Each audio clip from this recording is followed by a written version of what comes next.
En el nombre del Padre, del Hijo y del Espíritu Santo. Amén.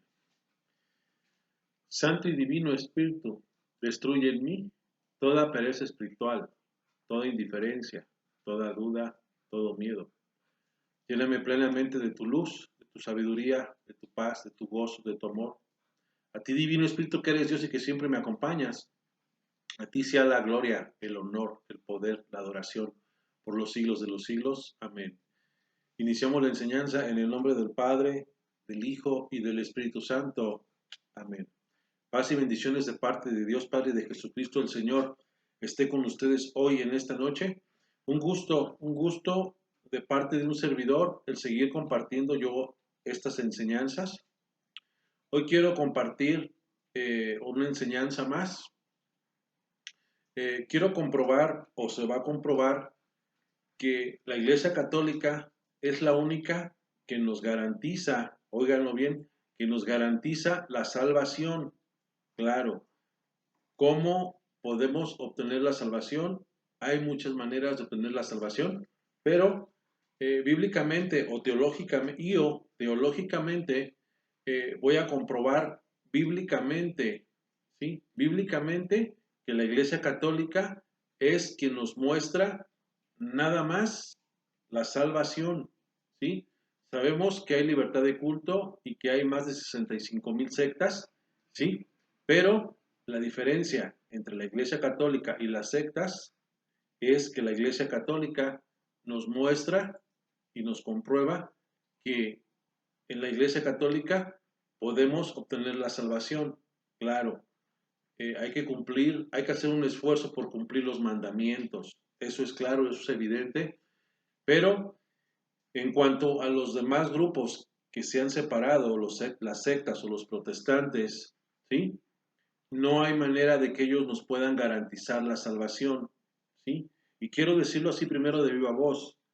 Teológicamente, cuando nuestro Señor Jesucristo está crucificado y que por un lado tiene al buen ladrón a Dimas y Gestas que están ahí, el buen ladrón y el otro malhechor, la diferencia entre Dimas y el otro malhechor que estaban ahí ante la presencia de nuestro Señor Jesucristo es que el buen ladrón se arrepintió y reconoció a nuestro Señor como el Salvador, ¿sí? He ahí la diferencia de pecadores, he ahí la diferencia de pecadores. Todos somos pecadores y en este mundo circulamos bajo una línea muy, muy angosta. ¿Cuesta trabajo obtener la salvación? Definitivamente que sí. ¿Qué le dijo nuestro Señor Jesucristo al buen ladrón? Al ver su corazón, porque nuestro Señor lo que ve es el corazón de sus hijos, el verdadero arrepentimiento o el deseo de cambiar o de convertirnos. Por eso es que entre el buen ladrón Dimas y el otro malhechor, Dimas reconoció, pero también se arrepintió. Esa es la diferencia de un pecador a otro, ¿sí? Entonces, Jesús, conociendo los corazones, le dijo, hoy estarás conmigo en el paraíso, ¿sí? Jesús le dijo, hoy estarás conmigo en el paraíso. Con estas palabras, teológicamente, obtuvo Dimas la salvación. Con esta exhortación que voy a dar lectura en Mateo 16, 19 y 1 de Timoteo 3, 15 en adelante, yo no soy juez ni soy nadie para juzgar a nadie, sí, aclaro, ¿sí? Una cosa es que yo compruebe bíblicamente y teológicamente esta situación, a que yo tome el papel de juez. No, yo no soy nadie. Nuestro Señor Jesucristo es el juez, ¿sí? Pero, no, y tampoco estoy diciendo que aquellas sectas que se han salido de la Iglesia Católica no van a ser salvos, no. Tampoco es eso, ¿eh? Ni que se tome en ese sentido literal, no. Simplemente he dicho, primero, que la Iglesia Católica es la Iglesia que Cristo fundó. Segunda, que tanto Dios Padre en primera persona y nuestro Señor Jesucristo llámese su Hijo o Jesús, Dios en segunda persona, siempre han querido la unidad y tanto San Pablo, San Juan nos exhortan de estos sectarios que son fábulas, de tantas y tantas cosas. ¿Por qué? Porque es una situación de salvación. Por eso es que nuestro Señor Jesucristo en Mateo 24:24 nos habla también de falsos profetas. Por eso es que yo hago la exhortación, hago la invitación también de que no es lo mismo pertenecer a la Iglesia Católica que pertenecer a cualquier grupo de secta. He ahí la diferencia. ¿Por qué? Porque puede estar en riesgo la salvación, ¿sí? Pero hay libre albedrío y cada quien hace lo que le conviene, ¿sí? Por eso existe el libre albedrío. Aquí yo voy a dar lectura a Mateo 16:19, ¿sí? Para que veamos aquí literal qué quiere decir, qué nos quiso decir o qué quiere decir este texto, este versículo teológicamente.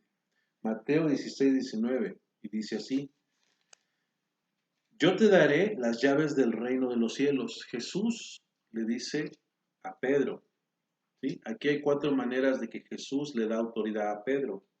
Yo te daré las llaves del reino de los cielos. Lo que ates en la tierra quedará atado en el cielo, y lo que desates en la tierra quedará desatado en el cielo. Palabra de Dios. Aquí Jesús le da las llaves a Pedro. Las llaves es símbolo, es signo de autoridad, ¿sí? Por eso es que nosotros como fieles cristianos católicos hemos reconocido, ¿sí? Primero, que la Iglesia Católica es la iglesia que Cristo fundó. Segunda, de que Jesús deja su enseñanza, su doctrina en los apóstoles, principalmente en la persona de Pedro. Por eso Pedro es el primero ante los demás, o es el primado que se le da ese lugar, ese derecho, esa atribución a San Pedro, ¿sí? Yo te daré las llaves del reino de los cielos. Ahí está Jesús, o sea, dándole esa autoridad a Pedro, ¿sí? Ahí está el primado de Pedro, nuevamente ahí. Entonces, aquí es palabra de Dios lo que se está diciendo y no palabras de un servidor. Yo no soy nadie, vuelvo a reiterar, para decir quién es salvo y quién no. No.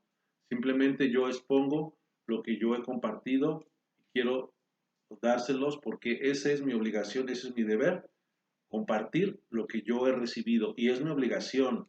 Aparte de que es un compartir, es una obligación que yo comparta estas enseñanzas. Primera de Timoteo 3:15, y con esta concluyo esta eh, eh, breve enseñanza. Primera de Timoteo.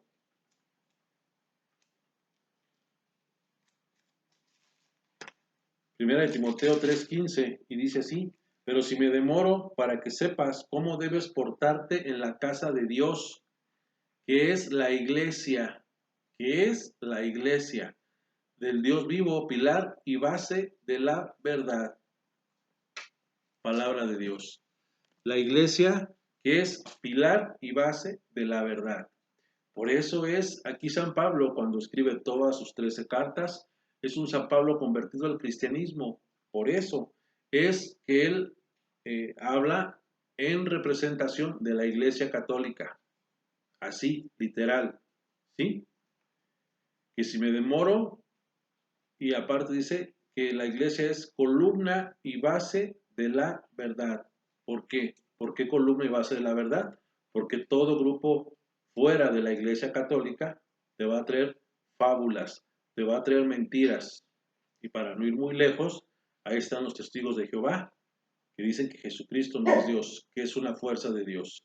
Así, en ese sentido, corto, sencillo, claro, con las Sagradas Escrituras, como siempre tiene que ser, yo puedo argumentar y en cada doctrina o tema doctrinal que hablemos de la Iglesia Católica es ir corroborando, confirmando cada tema que es la iglesia que Cristo fundó, para que tú no te dejes engañar o tomes una decisión así, arrebatada, de que brinques de aquí para allá, ¿sí? Porque digas que allí encontraste la verdad con los protestantes.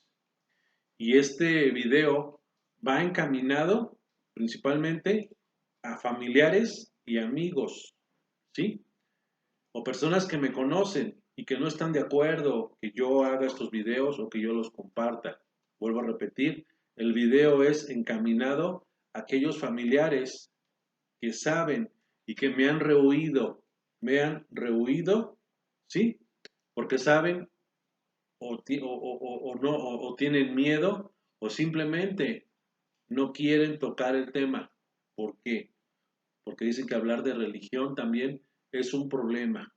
Sí, puede ser que sea un problema, pero también está en riesgo la salvación de todos y cada uno de nosotros. Por eso es importante. Yo soy pecador y yo sé mis limitaciones y mis debilidades, pero yo me mantengo en la iglesia que Cristo fundó, ¿sí? Entonces, vuelvo a repetir por última vez, yo no soy juez y ni juzgo a los demás, simplemente que hay que tratar de conocer la doctrina de la Iglesia Católica para andar brincando de un lado a otro. Que no sea el hombre o la mujer que te jale, ¿sí? A que te salgas de la doctrina.